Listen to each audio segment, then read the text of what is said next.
McGregor partners with over 45 missionaries and ministries. On today's special edition of Here at Home, we'll hear firsthand from several of those partner ministries.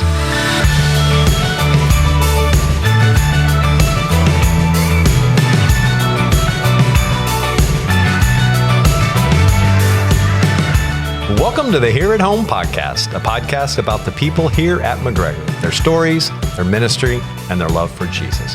My name is Mark Bricker, and I'm the host for the Here at Home podcast. And joining me today on the podcast is Mr. Wade Harmon. Welcome back, Wade. Thank you. It's great to be back. It is good to have you back. And, it's been a few months since you were on here. In fact, you were on the very first episode of season 1 Here at Home. That was quite an honor and quite exciting. I really enjoyed that time. Yeah, and while this is not technically our episode 1, it's our first one back in the new year, and so nice. glad to have you. Maybe we should do this as an annual thing, right? I like it. I'm available. Yeah. Well, today's podcast is about missions, right? And that's why I asked you to come on the show again. Yes. And we have something coming up in just a few days, really, is our Global Impact Celebration here at McGregor Baptist Church. What are the dates for that? It's always the last weekend in January, so wherever that falls. This year it's on the 28th, 29th, and 30th. So Very excited. Many local missionaries that we partner with, and international and national missionaries and organizations will be here as well. Right. And we'll talk more at the end about specifically how people can get involved if they're listening to this prior to those dates. If they're listening after, they still have an opportunity to hear an amazing podcast, because we're going to hear a lot about missions, both locally here in our area and around the world. So here's what we're going to do today. Here's our format. I had the opportunity to sit down with some of the representatives or missionaries of missions that we partner with here as a church. And I sat down with 3 different groups that were represented and had a very long, amazing discussion with these folks. It was really awesome to hear about their ministry, to hear, and a lot of times, how God called them to ministry, and hear what God was doing in and through their ministries currently. And so I thought it would be really neat for us to take some of the clips from those conversations I had, and for us to play those clips and let other folks hear some of those conversations, and you and I kind of have a chance to talk about those and set them up, as well as make any comments about those. Does that make sense? Yes, sounds good. So I'm taking the pressure off of you. Yes. You don't have to deliver all the content today. Usually my guest, I'm just asking questions. This time, you get to kind of host with me. I'm a co-host. Let's call you co-host. The Mark and Wade Show. There you go. Yeah. I like how you put my name first. Yes. All right, well, let's get rolling here. First up is Reciprocal Ministries International, or we like to call it RMI. And more specifically, Hope for Kids, because it's a sub-ministry of RMI. And we have some folks here at our church that are very active in promoting that and leading that. And why don't you go ahead and introduce them before they share a little bit about the ministry? Yeah. We're very blessed to have Kai Shanks and Bob Davis heading up the directors, basically, of that program here at our church. It's a child sponsorship program where you can sponsor a child, and through that, they get supplies for school, medical attention, clothing, uniforms, just a wide variety of things, including a meal. Well, don't take away everything they're going to say. Yeah. Oh, did they? I haven't seen the clip yet. Is that in the clip? They're going to describe the ministry. Well, they're going to do it better than me. Yeah, let's listen. Bob and Kai. Let's listen to Bob and Kai. Hope for Kids was started in 1999 by Reciprocal Ministries International to meet the physical and spiritual needs of the children in Haiti. And so along with this group of Baptists, it's an organization called MEBISH. And MEBISH is church schools that are all around in Haiti area, and they are providing a Christian education for the children. So what Hope for Kids provides to the children is an education with a Christian worldview. It provides teachers for them. It provides emergency medical care for them, a hot lunch program, which is really important because the children couldn't pay attention and learn because they were hungry.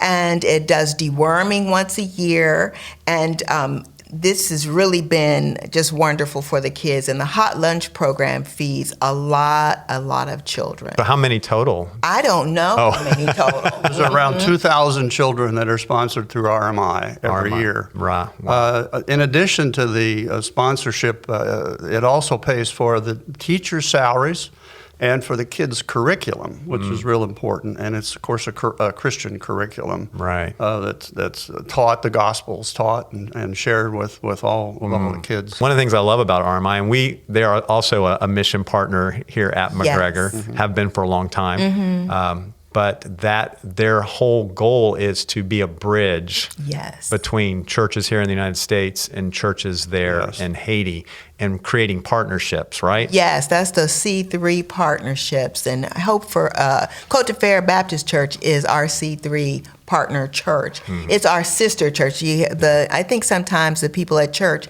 hear sister church, they don't really understand what that means. Right. And so the agreement is that we go visit them at least once a year, but because of different situations in Haiti and so forth, our most recent trip was canceled, and we are very disappointed, but we know God is sovereign in all of that. And we're trusting God for that. And but there's one of the things that's interesting too about Haiti, that only 50% of the people, of the 8 million people in Haiti, are under 25. And that's 4 million people. And then they don't have any education and they have no hope. And so this is really good for them. Our sister church relationship involves actually 7 churches. In Côte d'Ivoire, the city church, which we call, which is where the city of Côte d'Ivoire is located, is about 20,000 people, where the largest church is located. But up in the mountains, which is 4,000 feet above, the Côte d'Ivoire is located right on the sea, right on the coast, south coast of Haiti. But in the mountains, there are 6 other churches that are also part of our sister church arrangement. You get to hear not only about Hope for Kids, but also a little bit about our partnership, our C3 partnership with the church there in Haiti. Again, you can sense a little bit of their enthusiasm and passion in that clip, but I can't wait for you, Wade, to hear some of the stories, sharing about their own experience there in Haiti. So let's listen to those testimonies now. The pink sunglasses relate to a young lady by the name of Francesca Lubin, who was one of my very first sponsored children through the Hope for Kids program. And the very first time we went to Côte d'Ivoire, all of the sponsors put together a plastic bag of different gifts: crayons, pencils, combs, hair bows. My wife and I went to Big Lots, and she happened to find a pair of pink sunglasses. So we put that pair of sunglasses in Francesca's plastic bag, and when we all went to Haiti, we had a Sunday afternoon after the regular church service. We had a meeting with all the kids at that school, which were over 400 kids, in the sanctuary at Côte d'Ivoire. And we had a program, and we played games and dance and sing, and we had little candy gifts for them. But then after that program was over, we called all the sponsored kids back, and we presented the plastic bags to them. And Francesca was there along with the other 100+ children, and of course, it was pretty chaotic. And I got a chance to meet her, but really didn't spend any time with her. Well, one of the things that we always do is the very next day, on Monday and Tuesday, we travel up the mountainside and we go to individual churches. So the very first day was Monday. We traveled up, went to a small church called La Biche. And we walk in the church. It's a small church. And in Haiti, it's very customary for the kids always to sit together on one side of the aisle, and the adults always sit on the other. Well, we walked in. I was kind of the last person who walked in our team, and we were a little bit late, and all the people were there, all the kids were there, and I looked over in this third pew back. There was an opening in the middle of all these kids, and I said, well, I don't want to be with these guys. I want to go sit with the kids. So I went and sat down, and service began, and there was a little girl sitting in front of me. And we started singing and worshiping the Lord, and she turned around, and she had a pair of pink sunglasses on her forehead. So this was Francesca, and later I got a chance to meet her more, talk to her family, met her mother and father, her children, or her siblings, etc. So then when we proceeded on down the street, one of the big things there are these little mopeds, not mopeds, they're more like Scooters? They're dirt bikes, sort of. Oh, dirt bike. All the young men ride these all the time. So we come to a corner, and there's all these young men on those dirt bikes. And so Pastor Jeff said, okay, Kai, go share the gospel. And my eyeballs must have popped out. I was like, Pastor, they're all guys. And he just smiled. And so I went over and had an interpreter, and I got to share the gospel. And it was very eye-opening because they didn't want to insult me. So when I would ask them, I tell them, I've sinned. I didn't live a perfect life. I'm not worthy, because they would say, no, I'm not going to heaven because I'm not worthy. Well, I'm not worthy because I've told a lie. So if I've told a lie, what does that make me? And they would not say, you're a liar. So I had to get the interpreter to say, I want him to answer me. And so he would finally, oh, yes, you're a liar. So They were too respectful, huh? Yes. So just being able to go share the gospel, and that was wonderful. Seeds were planted. He didn't accept Christ right then, but God tells us to go and plant. It's up to him to bring the fruit. Yeah. And so that was one of my most exciting days. We visited and delivered a food box to one of the members of the Cote d'Ivoire church, who was an elderly lady, and she had requested that we come out and talk with her early 20s daughter. Picture this. There's probably in this community of homes, 50 homes. They're 10 or 15 feet apart, and the home is about the size of smaller than a two-car garage. In Haiti, the people only sleep in their homes. They live outside. There's chickens and dogs and pigs and birds and all kinds of people, and we're witnessing. John is witnessing to this young woman in front of her home. Finally, she got down on her knees in the dirt and accepted Jesus as her Lord. Wow. All right, Wade. So you were listening to those. What's your first reaction? I just love the beauty of their faithfulness in going and being a witness for Christ, and the results are ultimately always up to him.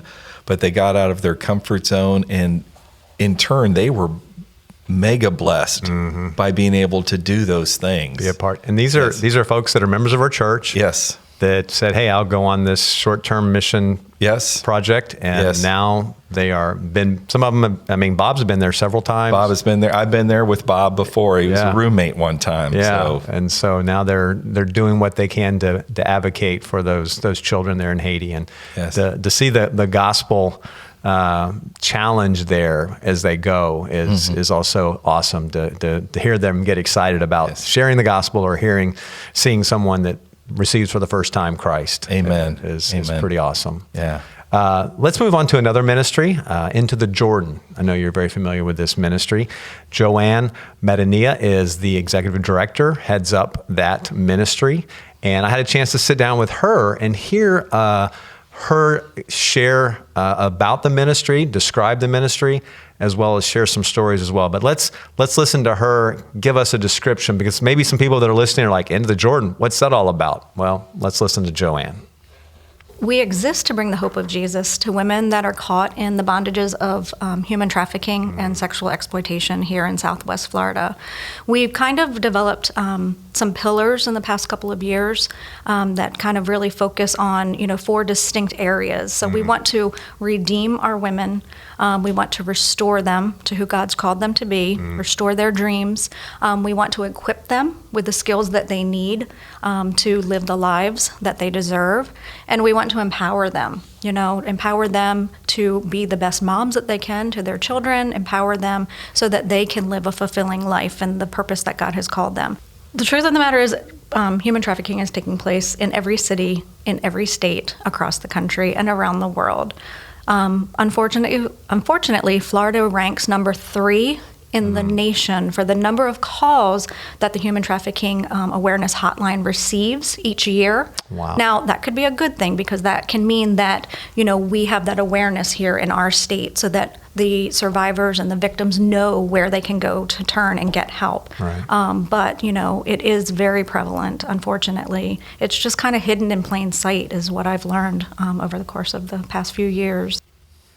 Yeah, Wade, human trafficking is not something probably you or I think about on a regular basis, but yet it still is happening all around us right here in Southwest Florida. And I remember the first time listening to folks from Into the Jordan share. We had Kristen was there in our life group, was the missionary for our life group, and sharing about it. And I think everybody was like, really? What? Here? That's going on? Yes. So tell us a little bit more about this ministry and our partnership with them. Well, we partnered with them for several years, and it's an amazing ministry here locally. And the more you begin to understand about human trafficking, you begin to see just how exploited, how these mostly girls, but some young men as well, are groomed from an early age. They are manipulated, handled, oppressed, bullied.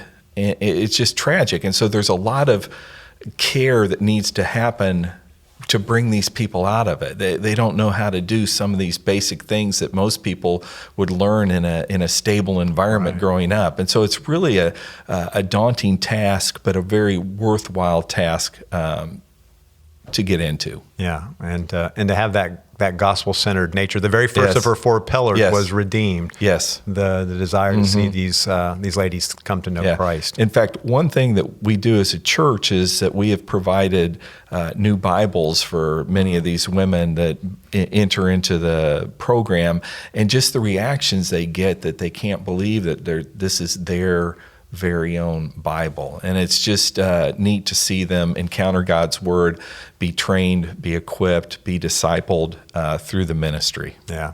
Let's listen to Joanne share a little bit of a testimony of how God's been working through that ministry. The life change that I've seen, like literally seeing them come in, and they just look dead. There's no light in their eyes. They are they're just broken, right? But, we sit down with them and we pray with them. We meet their physical needs. We try to meet their spiritual needs, all the different needs that they have. We try to work with them and but basically pointing them to who Christ is and that He's their Savior and He's the only one that can bring them out of this dark pit. And when they get that, it's like they're filled with light. Like it's a transformation that I can't even explain in words, but it's so beautiful, and I've just seen it over and over in this ministry, and it's just the best part of my job is just to see that, and to hear them say, that now they have hope. There's another young woman who came to us 2 years ago, I believe, and she had been arrested. And, she was introduced to her therapist at the time, and she was introduced as Trainwreck. She's like, yeah, I was formerly known as Trainwreck. But she came to us, got involved in our life skill groups, got involved in Bible study. We got her into Ryan Hope House, which is a local rehabilitation home for women. And I'm proud to say right now she's doing our work study. Well, she's finished our work study program. She's now working for the ministry in our store, and she's also taking biblical counseling classes. Oh, wow. At a local church, and she's about to finish that, and then that's what we want. We want our women to become survivor leaders, and to be able to reach the next generation, and the other women that are still trapped in the bondages of human trafficking. To kind of show them and give them encouragement and inspiration. And what's your reaction after hearing that, Wade? Well, I just love to hear that, and I've heard many stories of these precious women whose lives have been changed, and it's amazing. In fact, she mentioned briefly they have a store underneath their ministry where these women can work and get some job skills and some education and training. It's right across from Lee Memorial Hospital, and some really nice items in there. And so that's one component. And as I was listening, I was thinking, I mentioned real briefly that I can't keep track of everything. And I can't tell you how many times casually somebody will just in a conversation mention, oh, our life group takes a meal to Into the Jordan women every Tuesday night. We've been doing it for years. Or a young mother that I'm thinking about, I go every week at this time in order to speak into those women's lives. And just to hear how our church is engaging into the Jordan, it's just a blessing. Yeah. And I, like I said, I just casually hear these stories. Yeah, and I'm sure there's a lot more that you never hear. You never hear. I never hear. Yep. But it is neat to be able to have Joanne sit down and share some of these and just kind of get a taste of the impact that this ministry is having on those ladies. Well, let's move on to our next ministry. And up next is Danny and Sarah Leitner. And I know you know the Leitners. They're with Family Legacy Missions International. Whew, that's a long name. Family Legacy Missions International. They're serving in Lusaka, Zambia.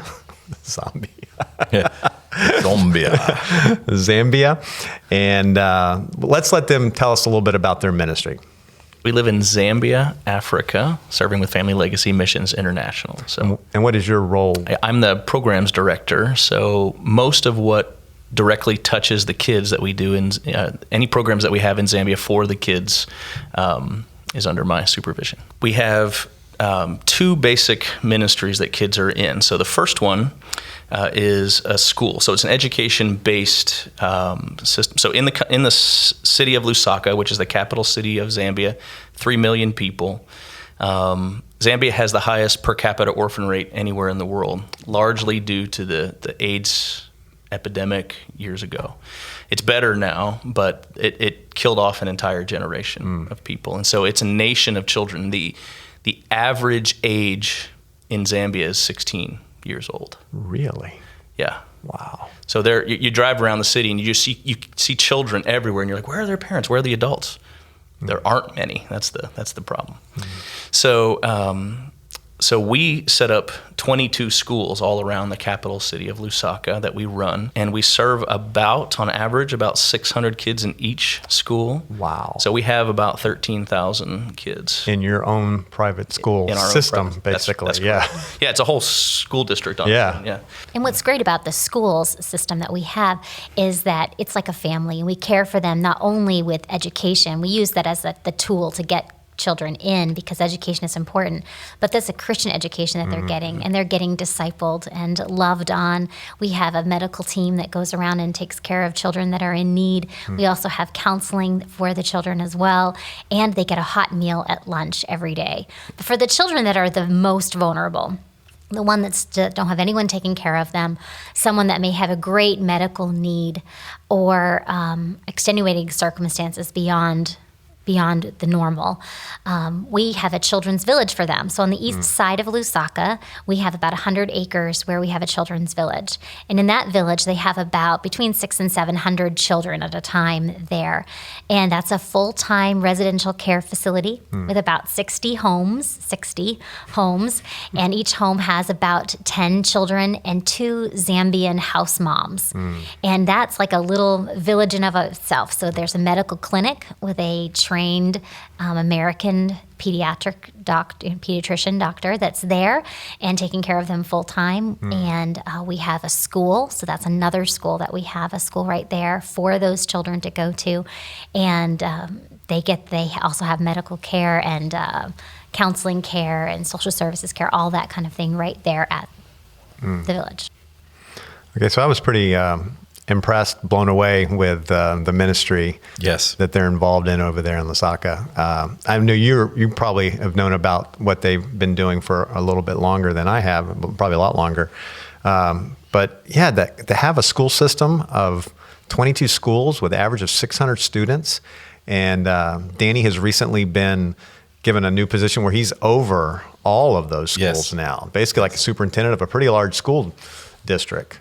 And just a powerful influence they have on those children and the gospel centrality of what they're trying to do there in Lusaka with those schools is amazing. It's amazing, and that's how a nation gets changed, is through something like this, and to have leadership like Danny and Sarah making curriculum for the kids, speaking into the teachers' lives, the house moms' lives, all the staff, and then all the kids. It filters out into the community and then beyond. And it's amazing to see how the Lord's been orchestrating all that since they initially got to the field, not too many years ago. No, it hadn't been that long. Yep. Exactly. And he had been in the pastorate Yes. For quite a few years, and God called them to. They have a very fascinating call story. I would encourage our listeners, especially if you're here at McGregor and you have a chance, when they're here sometime stateside, to listen to that call to Zambia specifically, where they're serving now. Yeah, we're very blessed that they have family in our church. So anytime they're stateside, we always get to give them a hug and see them. Yeah. And they were here obviously fairly recently. I was able to sit down with them in that conversation, and just recently have headed back. Let's let them share a little bit of how God's at work over there. And even though they were currently here, they have quite a few stories. So let's listen to one. At our children's village, we have anywhere between 600 and 700, depends on the year, but right now about 700. And one of those children that came to live at our children's village, her name is Blessing, which I love the name, right? That's awesome. And she was a child that had been in one of our legacy academies, but her vulnerability status had changed. And what had changed with her is she had a bad infection in one of her feet. And her foot was so infected that some of the local doctors had taken and had to amputate part of it. When our local doctor heard about our doctor there at the village heard about it, he said, "Oh, wait. Give me some time with some medicine that I have and with the power of the Lord. Give us some time with Blessing." So Blessings, even though she had a family, she was brought into our children's village. And she was wheelchair bound, had to have around-the-clock medical care, and had antibiotics several times a day. And it was just a horrible situation. She was very, very sick. But people were loving on her, praying for her, pouring into her life. And our girls, our big girls, 12 and 14, love to go over and be with Blessing and just be with her, play games with her, read with her, color, and do those kind of things with her. And after around-the-clock care for several weeks, Blessing started making a change and growing, and started to have healthy days and good days. And the part of her foot that was needing to be healed was starting to get better, and she was having good days. And she started to learn more and be able to go to school and those types of things. And it was just a really neat time for our girls, because they were able to see that, some people, what they need is love, and they need the love of the Lord. And pouring into someone like that was a really neat thing that our girls knew how to do. Sometimes we think ministry is something that we save for the professionals. And really, what people need is they need the love of Jesus. And you can be 12 or 14. You can be 3 years old, like our little boy, and give someone a hug. And that could be the ministry that Jesus wanted you to do in that day. That is the way that the Lord uses people that have all ages and from all denominations and from all walks of life and from all races to love and care for each other. And our girls have really had a neat impact in her little life because of just the love of Jesus that they've been able to share with her. What are your thoughts, Wade? I love a story like that, because it is sharing Christ's love and speaking into a person's life, not just one and done, but really investing in Blessing's life and to see that life change. Yeah. And it's just cool. I mean, those stories are going on all the time, all around the world. And they shared another story. They had, when they first got there, they told them, "You need to have a housekeeper." And they're like, "We don't need a housekeeper." And like, "No, everybody has a housekeeper." So they got a housekeeper. Well, housekeeper wasn't a believer, but over a period of a few years, several years, just living out their faith, talking with this It was, I can't remember how many years it was, but over a period of 2 or 3 years, that housekeeper came to know Christ. Yeah. And it was just a neat story of just their faithfulness. And as I'm listening to that, I'm reminded of just the kind of sacrifice that Danny and Sarah are making on a daily basis. We think we're sacrificing when we go serve, take a meal, do something. They've taken their family, all their kids, and they're living in Zambia. And they're apparently loving it and serving, but they have, talk about a disruptor and the willingness to make some major changes. Yeah. And, I was blessed by the time I got to spend with them. Yeah. I really was. They're an amazing couple and family. They really are. And I want to thank you as we get closer to the end here, because as Christian and I had the idea to put this kind of special GIC edition Here at Home podcast episode together, I asked you who would be some folks that, would work well in that kind of setting, or be people that would be available. And I thank you for bringing these three. It worked out great. I know there's a lot more. You could have given me, 30 names, 40 names, but this was great, and I think it worked out wonderful to have these folks on here. Let's wrap up by talking about GIC, because we've had a chance to hear these stories. Yes. But if someone's listening now and it's not yet GIC, has not happened, which is January, what are the dates again? 28, 29, and 30. All right. So if they're listening for that, and they can get a taste of this as well. Absolutely. So how can they be involved? Well, the first thing would be to come to our Mission Mingle breakfast. Mission Mingle. I Mission like that. Mingle. It's on the Saturday morning. The missionaries will be there. They will share a brief little story about what God's doing in and through the ministry. They'll also be dispersed at all the different tables, so you may sit next to Bob and Kai, or Joanne, and you can ask them questions. And then also on our main street, their booths will be set up so you can go around and get literature and chat with them more. So that's really the first opportunity. If you're plugged into a life group here at McGregor, the life groups will also be having events for them, either hopefully on that Saturday afternoon or evening, or Sunday after church. That's another way to get to chat with them. And then Sunday morning, they'll be all over campus. They'll be in our worship services. They'll be in the life groups. They'll be on Main Street. Their booths. Yes. And so if you really see something that you have an interest, or someone or some ministry, and you cannot connect with them, they'll have information on the table, sign-ups on how you can get on their website or how you can get plugged into their newsletter. All of these missionaries and ministries need prayer. They need people to come alongside of them and support them. And so just great opportunities for the whole church body to get plugged in. Yeah, I really hope people take advantage of that. I know for me personally, those around the table opportunities just to ask them questions. What's been the neatest thing that's happened this past year? What's been your greatest struggle? How can I pray for you? Yes. I've learned so much about different ministries and missions through our GIC, and it's just by making myself available. That's really all. Stopping and talking to somebody at their booth. I love that on Sundays, walking through there and seeing all the conversations happening at the booths. Yeah. And sometimes you might have to wait a little bit because someone's in line in front of you, but be patient, and they'll eventually get to you there and have a chance to talk with them. And I will tell you, we have an amazing guest coming in Sunday morning, Jim Law. He's with our North American Mission Board. And so he's going to be here Sunday morning and just going to really challenge us to get more plugged in as believers into what God's doing locally, nationally, and internationally. Yeah.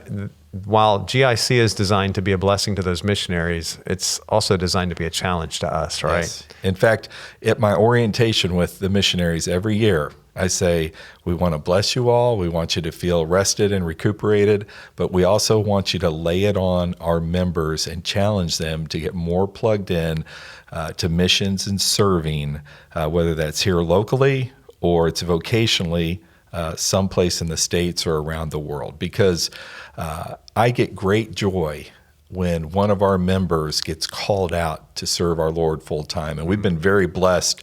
Over 50 people over the years have gone on from McGregor. to serve in some capacity, either short term, a few months, to lifelong career missionaries. Yeah, that's awesome. And not to mention the hundreds and hundreds of people that are excited about serving in a short-term capacity Yes. or even in a local ministry mission Absolutely. right here. Yeah, that's wonderful. Well, we'll be praying for GIC, and thank you so much for being a part of this special edition of Here at Home. And I think this is going to wrap up another episode of Here at Home. Thank you, Wade, for being a part of that. And thank you, listeners. Also, we appreciate you so much being a part of the Here at Home community. And if you haven't yet subscribed to our Here at Home podcast, go ahead and do that. We'll be getting ready to kick off season 2 here real shortly. And you want to get those notifications when those new episodes start coming into your podcast player, right, Wade? That's right. You're a subscriber. Yeah, I was one of the first. Yeah, you were maybe the first subscriber and the first guest. I think I might have been. I don't want to. Yeah, you don't want to toot your own horn. Exactly. All right. Well, thanks for listening, and we'll see you guys soon, right back here at home.